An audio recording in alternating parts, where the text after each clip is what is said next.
welcome to Spilling the Tea SA. I'm Bianca, your host, and today we are going to be looking at the rising tensions between South Africa and the United States, the wave of misinformation coming from US political circles, but also internally, and what all of this really means for our global standing. To help us unpack it, I'm joined by Redi Tlhabi, one of South Africa's most respected journalists, authors, and broadcasters. Redi is known for her fearless questioning, sharp analysis, and her ability to cut straight to the heart of political narratives and global power dynamics. Grab your tea and let's get into it. Welcome, Redi. It's so great to have you here, and thank you for making the time. I know you're very busy. By the way, what are you busy with right now? Well, firstly, it's great to finally meet you in person. You and I have been interacting on Twitter, or I still call it Twitter, so I'm going to stick to that. I found your insights so entertaining, your one-liners so powerful, and your commitment to telling the truth really impressive. So it's nice to meet you in person. So I'm juggling a couple of things, as I always have throughout my career. I've never just done one thing. There's always a radio show, a TV show, some writing, some academic stuff, some public speaking. And my career hasn't changed really. It's just the projects themselves. I'm busy now with documenting South Africa's G20 legacy, because I think in all the noise that happens in the aftermath with the US taking positions that are actually not democratic, it's very easy to just forget what South Africa's G20 was all about and what the important things were. So I'm doing some explainer journalism pieces on that particular one. I'm curating some thought leadership, some panel discussions for international events like Davos is coming up in just a few weeks. I've got stuff that I will be doing at the World Health Assembly, things that really matter, conversations that really matter. And I write, of course, and I am studying again, but I don't want to talk too much about that. I'll tell you why, because the academic space is not a natural space for me. I find it very, very challenging, and life can happen. I like to talk about my academics when I'm done with the program. So I'll tell you, you'll be the first person I call when I've finished. Oh, great. I'd love to hear, because I've also, I'm starting in the new year to study too. And it is on these matters, foreign policy and disinformation as a big theme of that. So let's see how far I go. Oh, wow. Oh, Yeah, really? yeah. Okay, so I first want to say is I love your insights. I love your bravery. And you take things head on. There's no tiptoeing around issues. That is really, I think it's rare amongst women, because we know what the backlash is going to be. But you seem to have no fear when it comes to how you address things. Blatantly honest, and I like that. Redi? Oh, and we were in the same room. You were actually the host when At the Nelson Mandela annual lecture. Thank you so much. I mean, we just had to be there, right? We had to mark the moment. It was very risky because, she's been sanctioned by the US and I live in the US. But we looked at the law. You said I'm brave and courageous. Yes. It's for me, it's really just looking at what is the truth. Did I break the rules? Did I break the law? And if I haven't, then I march forward. And even with the Nelson Mandela lecture, nothing stopped me from moderating that. And it was important that I do it on South African soil. So I think that's where you saw me, right? Yes. Yes. Really, I'm going to jump right in. There's a number of questions I want to ask. I find you very insightful when it comes to the USA-South Africa relationship, and you cut to the chase. And I think because of how you straddle both areas, South Africa and the US, that you've got some insights that a lot of people may not have insights into. So when you're assessing the current tension between South Africa and the United States, what do you see as the underlying drivers? Now, for instance, one of the things I've thought about was the ICJ case, but there is also the geopolitical repositioning of the US that we've noticed. There's the misinformation, and there is domestic US politics that I believe is spilling over into foreign policy. But this is now from someone that is a lay person. You have probably got more insight. I'd love to hear what you have to say. Mm. I think your framing of the question is absolutely spot on. You are touching on all the things that are fuel to the story of US-SA relations. Let's be clear. South Africa has always had a relationship with Russia. South Africa has always also, sometimes not wisely, had conversations with nations that we would call rogue nations. So has the US, by the US. There is nothing new in South Africa's foreign policy relations with multiple states that the US did not know about. That the US chooses to make these historic relationships, however problematic in some cases, Mm. to make that the issue, to use those relationships that they've known about through multiple US administrations, and they've done nothing. But suddenly, they are now pretending that those existing relationships are behind the pressure that the US is visiting on South Africa. What Yes. is this new era all about? It is about the ICJ. It Okay. is about the ICJ case. That's what it is about. The Afrikaners at home, I'm going to be bold and say they don't have as much influence as they make out to be. Mm. Coming to Washington and meeting some advisors or senators, great. Of course, senators, lawmakers can introduce legislation in the US. That's important, that's influential. But from a material point of view, where it actually changes Donald Trump's mind, I don't think that it is actually the Afrikaners. I think they are being used here. The people who have lobbied Washington, their priority is Israel and South Africa. And it is on that basis, I believe, Trump is taking unprecedented action against South Africa. I'm not saying that the behavior of AfriForum and Solidarity has not been harmful. I'm Mm. not saying that it has not been important from the public imagination point of view. I'm not saying that they should be ignored. They have to be watched in that they do have influence. They've been on some podcasters, some podcasts, influential podcasts with Tucker Carlson, who's immensely influential in US society. And those senators and congressmen that they are lobbying, of course, that's important from a Congress action point of view. But in terms of what the White House does, they exaggerate their impact, they exaggerate their influence, and I think they're just stooges, really, and a subterfuge in a story that is about South Africa and Israel. What's the reality? A small country at the tip of Africa dared take Israel to the ICJ. Mm.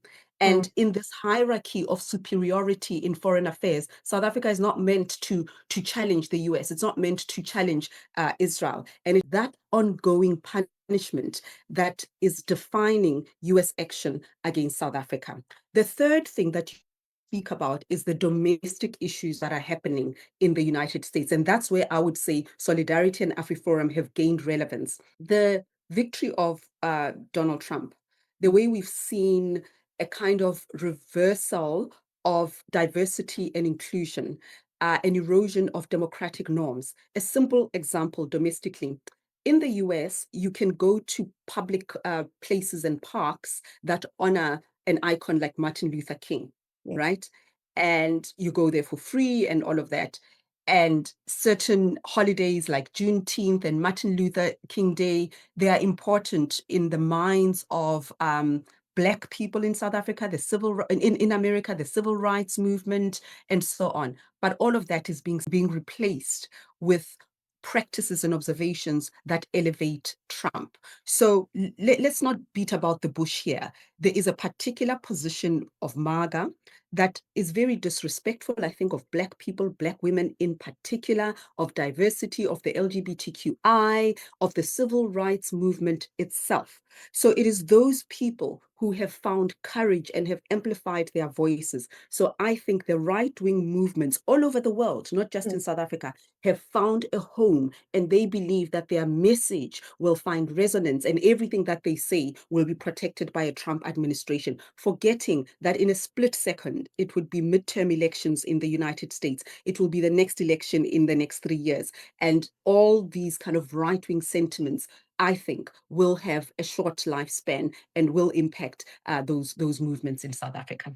Thank you so much. I agree with you on a number of things. What I'm very strange, and this is now off script of it, is, for instance, is the assumption that you can control the Trump administration with your narrative. Because what I have noticed, we've got people, organizations like you say, AfriForum and Solidarity in South Africa saying, we never said it, there was a white genocide. Well, there isn't exact, we won't go into that because I know that that's a contentious issue. However, President Trump keeps on repeating white genocide. So they can't control the narrative. And I think it's got out of hand, where it is going to have an impact on a base that they were supposed to be fighting for. And I'm talking about, for instance, your Afrikaans farmers are going to be affected because there's just no control. And no matter what we've done, we can't stop it. But it's directly related to the ICJ. It is, for instance, trying to encroach on the moral high ground. We had the moral high ground, and they want to plant their flag there. Well, on behalf of. I mean, that is so succinct, the way you've put it, that it has become a wildfire that they can't control. They enjoyed it when it started. They Yes. had a particular plan. They wanted it to go up to a point. They obviously would have liked to have individual ANC ministers sanctioned and so on. I don't care what happens. If someone has done something wrong, let them be. But we know that these sanctions are applied almost maliciously and inconsistently by the United States. Let's be clear Yes. on that. And secondly, even if you criticize the ANC, which I have, because it's absolute BS that I'm an ANC mouthpiece and so on. I just hate these lies that are being told about South Africa. I've built my entire work life on criticizing government action, and the ANC has been in government. And but point here is, even as I am a fierce critic of power, whoever is in power, this time the ANC, cautioning against inviting any foreign power, the US included, to interfere in South Africa's domestic affairs. If there is a policy that we don't like, Bella, expropriation, whatever, we've got enough mechanisms in South Africa to deal with it. You do not want to open the door for any foreign power to decide domestic policy as you are very unhappy with it. Use the tools and mechanisms that are applied, that are available and made available the Constitution. So that's the first thing. Going back to your very important point about what Solidarity and AfriForum envisaged, they didn't think Donald Trump will run this way. And whoever they paid to be their communication strategist must return their money because he is unpredictable. He has a cohort of people that he listens to. And Yes. unless you have access to those people, you can't influence him. There are people, and I'm saying this without any fear of contradiction. I know this for a fact. Washington is a very small place. There are MAGA and GOP lawmakers who have supported Trump, who have been so loyal and obedient to him. They are still waiting in line to see him since he got elected. They can't reach him. And the second thing that Solidarity and AfriForum must have misread, Trump is not an institutionalist. He doesn't respect institutions and traditions. So even Congress and the Senate, he uses them for whatever it is that he wants. But there's no ongoing interaction and consultation. He has no time for them.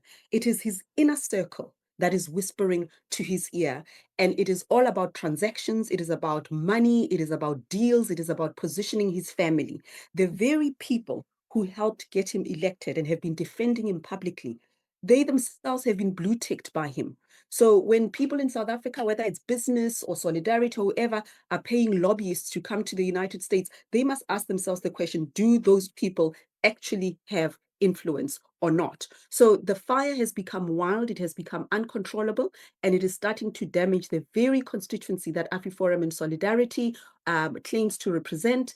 They are losing out. But also there is the reputational damage that you are now being seen as an entity that has gone out of its way to destroy the very interests, not just of South Africa, but of your people. And of course, I'm loath to use those terms because I don't live in that kind of world where you are my people, you are not my people. It is the values of truth, the values of solidarity, the values of a non-racist society. That's who my people are. But I think Solidarity is bitten off more than they can chew.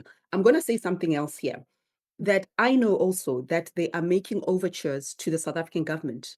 They are reaching out to the South African government, trying to explain themselves with a, we didn't do this, we didn't do that, we didn't do that. And I disagree with South Africa's stance, the government stance. Of course, they are mature and I can be immature if you want. But I just feel that it's good to sit and stew with the consequences of your behavior. The South African government talks to everyone, regardless, and they are giving them a hearing as they try to reinvent themselves, to exonerate themselves, to sanitize themselves, and claim that we didn't do as much damage as we are being accused of doing. So, yeah. I'd rather withhold Yeah, my views on that particular issue. yeah. But It's I'm a bit petty. I So just feel sometimes, man, let it burn. F mm, it, man. You did this. Let's sit with it.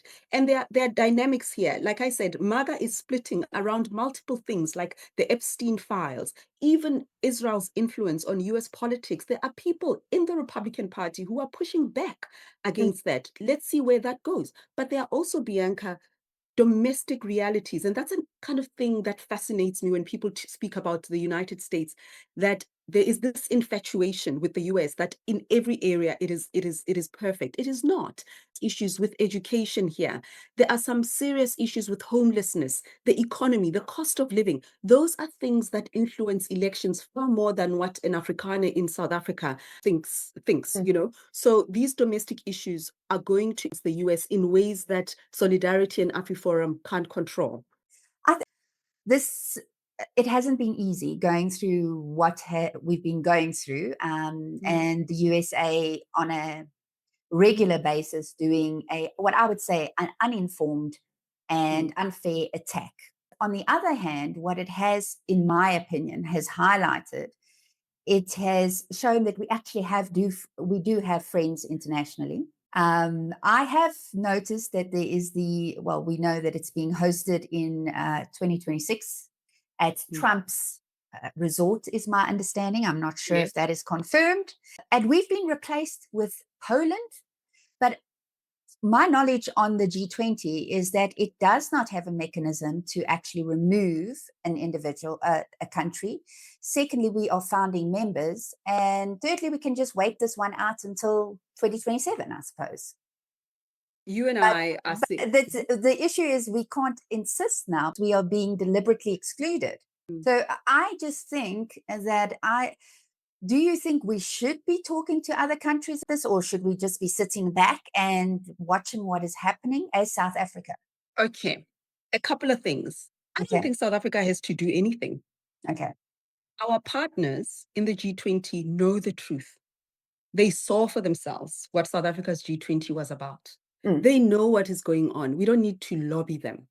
mm, Of course, you keep conversations going so that you keep track of what's going. Even if South Africa is not in the room, I can guarantee you that there will be interactions between South Africa and the rest of the partners, number one. Number mm. two, you are correct. At an institutional level, they can't kick us out. You know, it's all cosmetic. What you will see in 2026 is that it's all cosmetic. We are not being invited physically to be on US soil. But from the structure and the institution of the G20, we're still a member. We are Yes. still a member because when the UK takes it over, end of 2026 to 2027, we'll be there Mm, physically and in every other way from a policy making point of view. When South Korea takes over 27 to 28, we'll be there.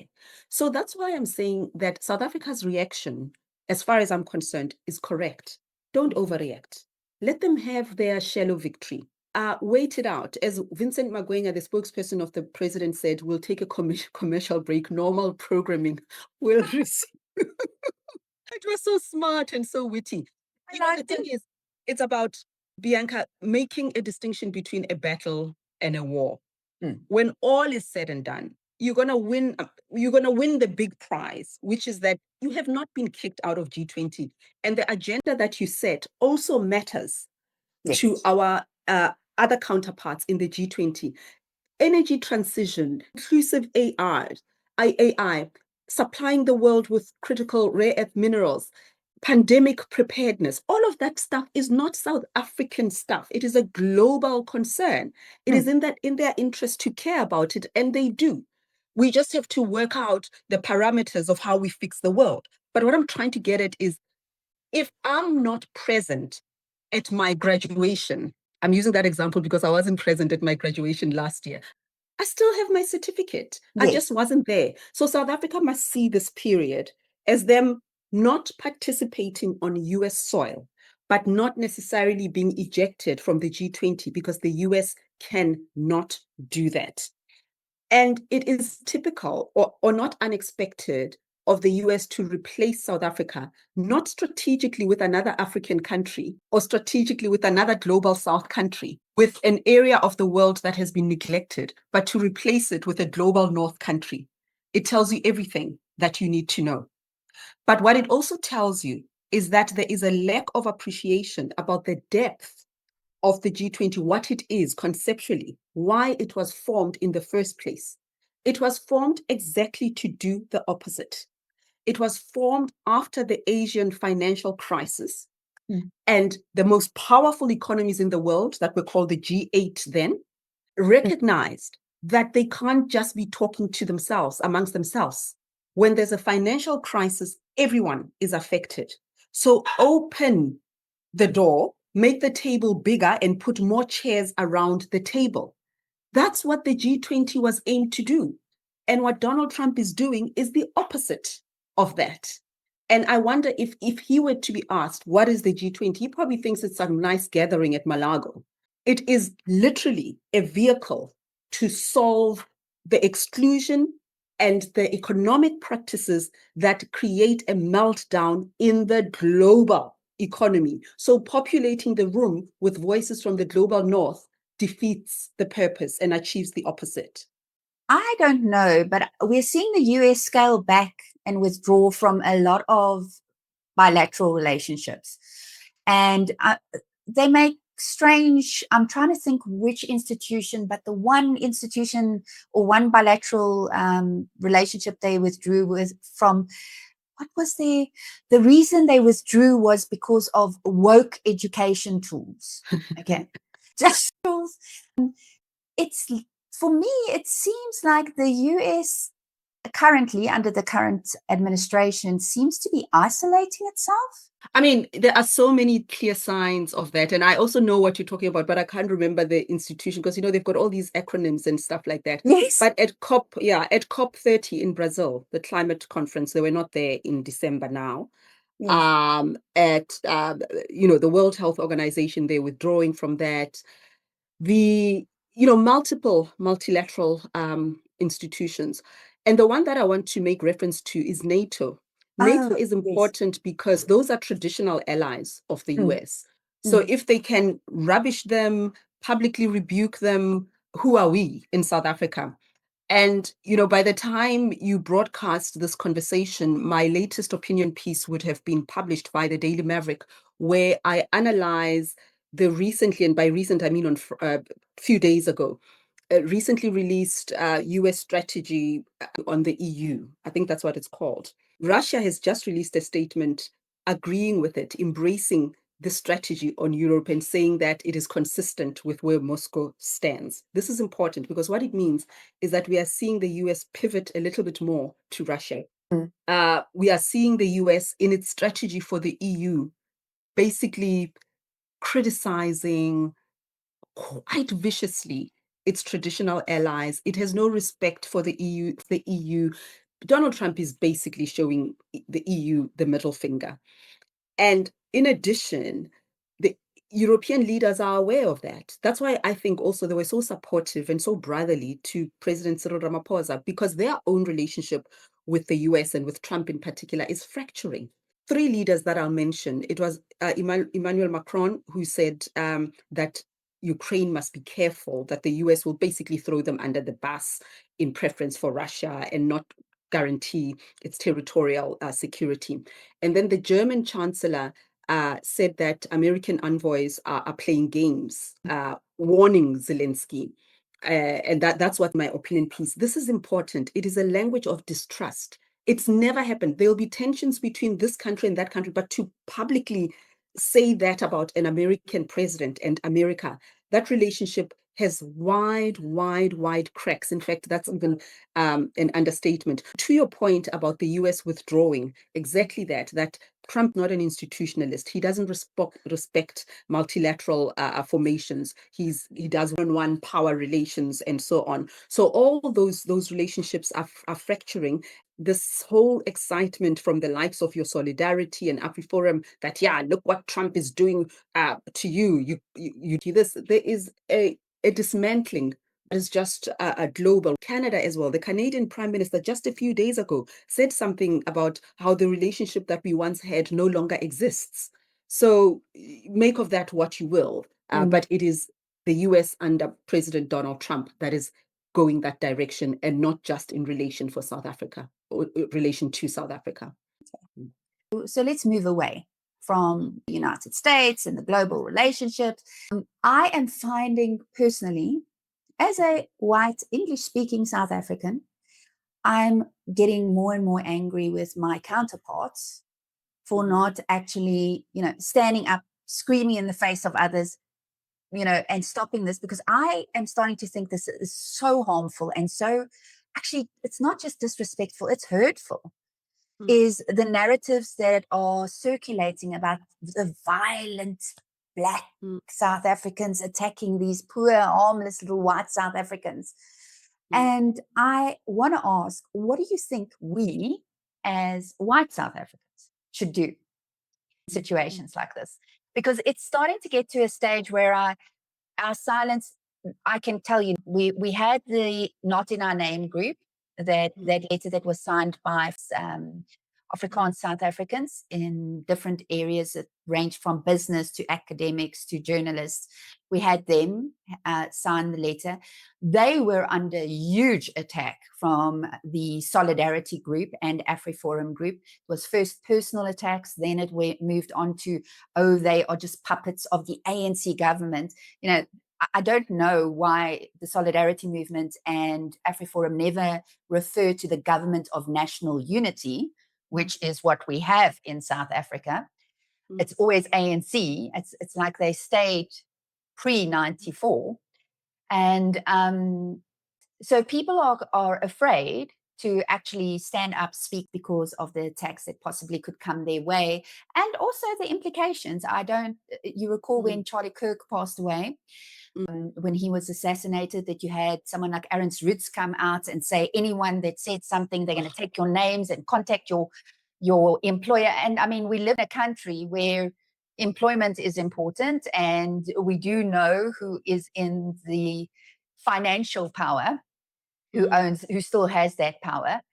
So people were afraid of, oh my goodness, is my employer going to be, because you're going to misinterpret me saying, I don't care. I want to ask you, what do we do? What do you think we should do? How should those of us that do possibly say something, or those of us that are silent but want to say something, how do we fix this? Because I think our fellow South Africans, and I can't speak for Black people and colored people and Indian people in South Africa, they must be looking at us and saying, hey, say something. Okay. I am reluctant to encourage a practice where Black people or anybody else is looking to Afrikaners to do something.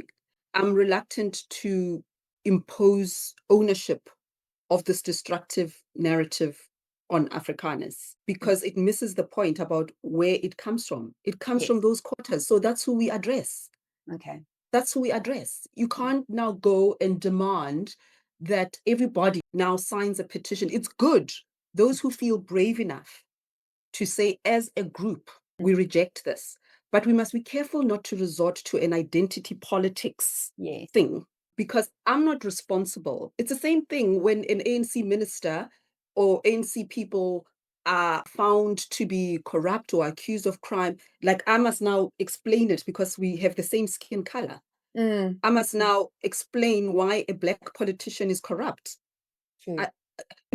And they do it a lot, even on social media. I'll criticize some government actions, like, you voted for it. Oh, really? How did you see that? It's written on my forehead. It's a purely identity politics thing, that you're Black, therefore you did that. So I don't want us to treat fellow South Africans, our compatriots, as if they have a unique responsibility when it comes to this. We all have a responsibility to push back against this disinformation. However, should there be a group of Afrikaans academics, activists, or whatever, who wish to issue a statement, let them do it. It's fine. It's fine, but we can't walk around saying, where are the Afrikaners? Yeah. I just don't believe that we need to do that. Number two, I think we ought to be embarrassed from a values point of view. What you are doing is embarrassing because it's untrue, it is undemocratic, it is this, I think it's problematic to own things that you haven't done simply because they're done by people of your skin color. Do you understand what I mean? It's kind of like two things can be true at the same time. Those who feel bold enough to go and challenge it, do it. But let's not create a society where we are now being prejudiced against an entire people and accusing them of not doing anything just because Solidarity and AfriForum woke up one day and decided to do whatever it is they're doing. We own it together. That's what I'm saying. I agree. Number two, Bianca, these people who are bullies are not as powerful as they claim. They are not. They are not. I don't want to diminish the real cost of speaking out. I've experienced it, and I'll speak about it one day on the Israel matter. There are lots of my colleagues who are trapped in newsrooms where they are bullied, they are being silenced. There are people whose funding, whose sponsorships, whose education has been threatened and withdrawn because they spoke out against Israel. These are not emotional arguments. They are not anecdotes. They are things that I know of factually, and I have my own case studies. But I just think that in society, you must have people who pay the price for the truth. And that's something that you decide for yourself. I don't believe in hounding people. I don't believe in demanding that, Bianca, you must challenge this organization. No, those of us who've decided that for us, this is a crucial matter, we do it.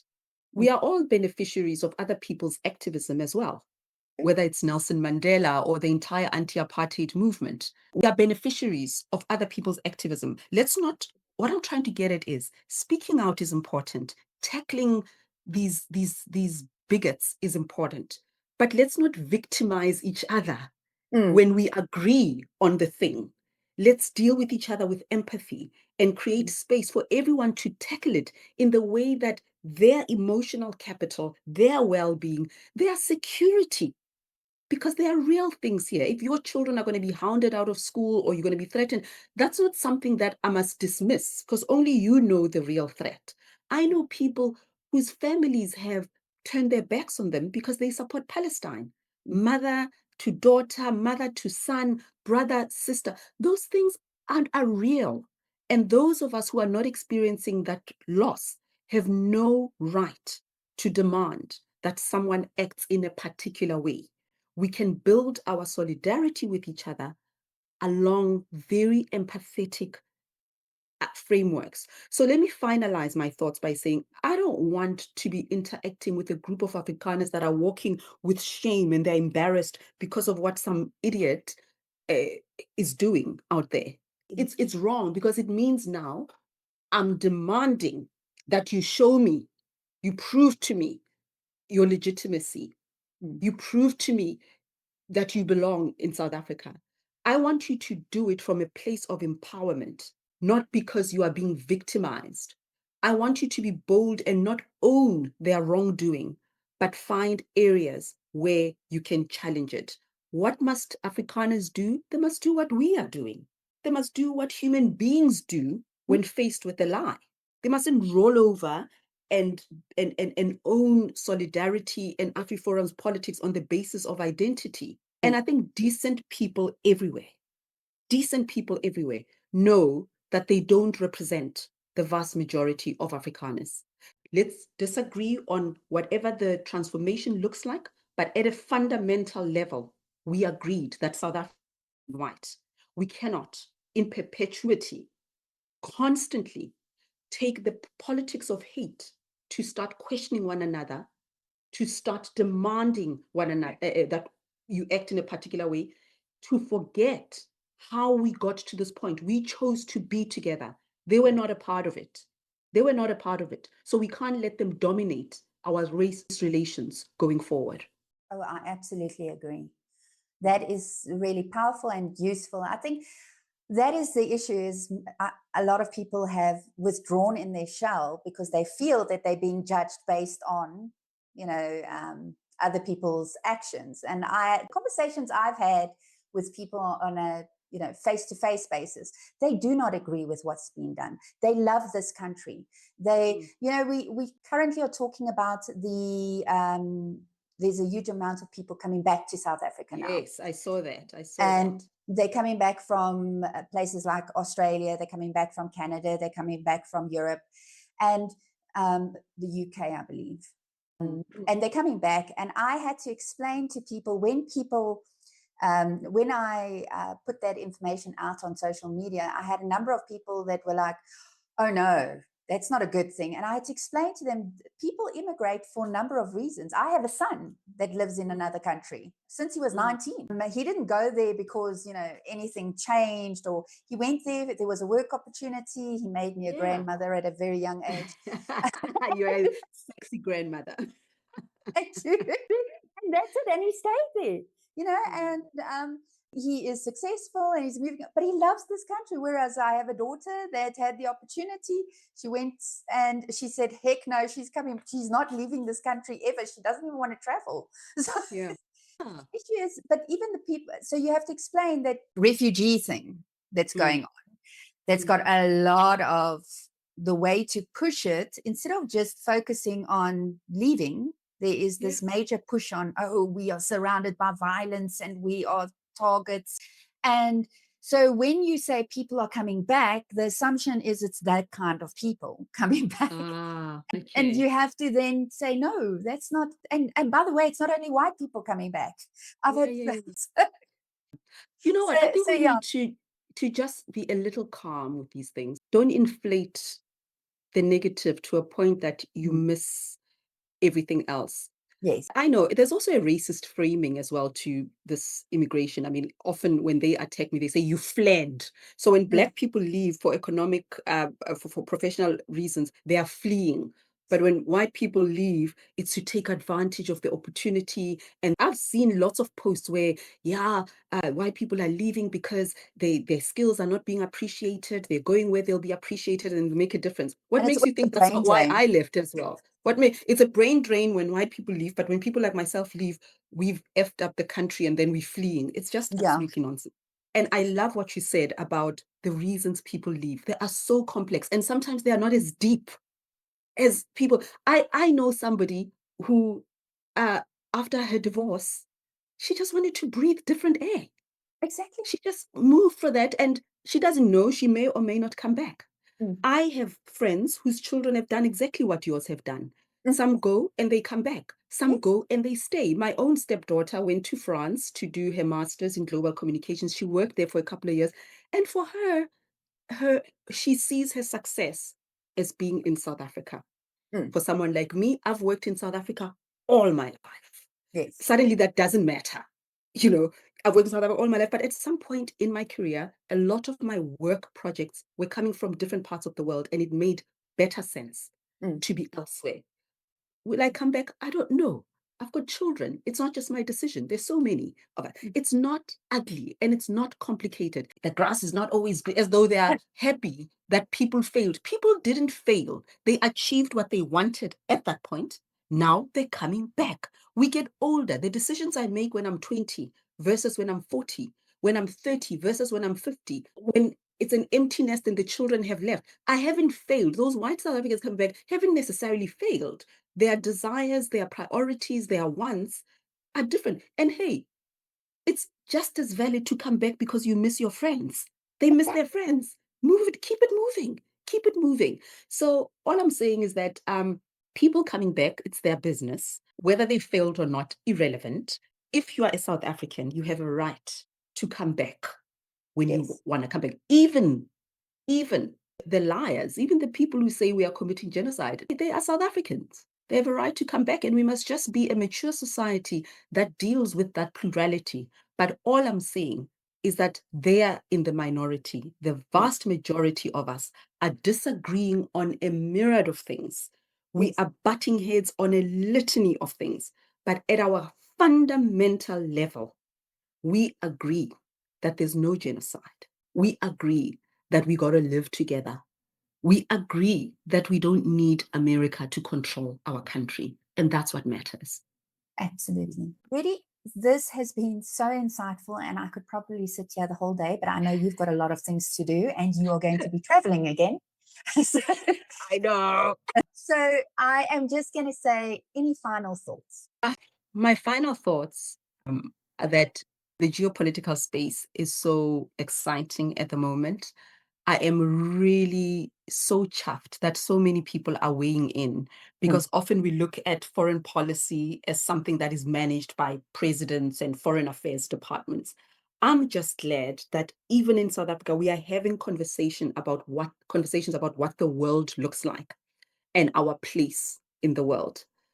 I also think that if you read history books or even watch films or documentaries, you will see that the world always goes through periods of turbulence. It doesn't mean that we must sit back and not do anything, because if we want a particular society, then we must work to build it. Whether you are a lecturer, a human resource manager, the head of the street committee where you live, it's those small decisions that shape society. So we have a role to play as far as that is concerned. But I don't want us to throw in the towel. The world has gone through periods of flux.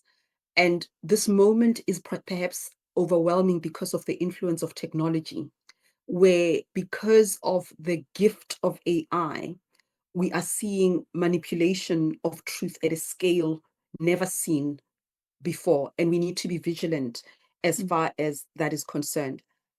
But my sense is that the symbolism of South Africa's G20, and we will see that in the UK and in South Korea, that camaraderie, those many flags of the mm, world that were displayed, the high fives, the hugs, they don't diminish the weight of the issues around which we disagree. Debt restructuring, for example, uh, inequality, the gap between the poor and the wealthy, the climate crisis that is disproportionately affecting poor people and women and children in particular.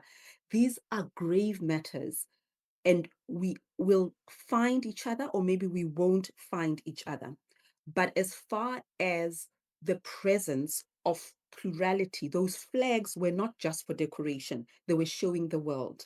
And fast forward a couple of days later, the US takes over G20 presidency, and it's just a picture of Donald Trump and Miami with I think he had an Amandla sign, ironically. It's one man. So if you I look don't at think the he knows that's a mandala yeah, sign. yeah, but he was like this. If you look at that graphic, that an inward looking US Yes. versus what South Africa, not just South Africa, India before us, Brazil before us, demonstrated with the peoples of the world. Mm, You tell me which world is worth fighting for. Those are my final thoughts. very powerful. Thank you so much, Redi. I Thank really you so enjoyed much. this. It's so wonderful seeing you face to face. Thank Well, you, my sort of. darling. Thank you so much. Really appreciate the time and the invitation. Thank you. And we'll chat again, Thank Redi. Of Thanks a lot. course, we will. Thanks, darling. Bye-bye. Okay. Bye. Bye.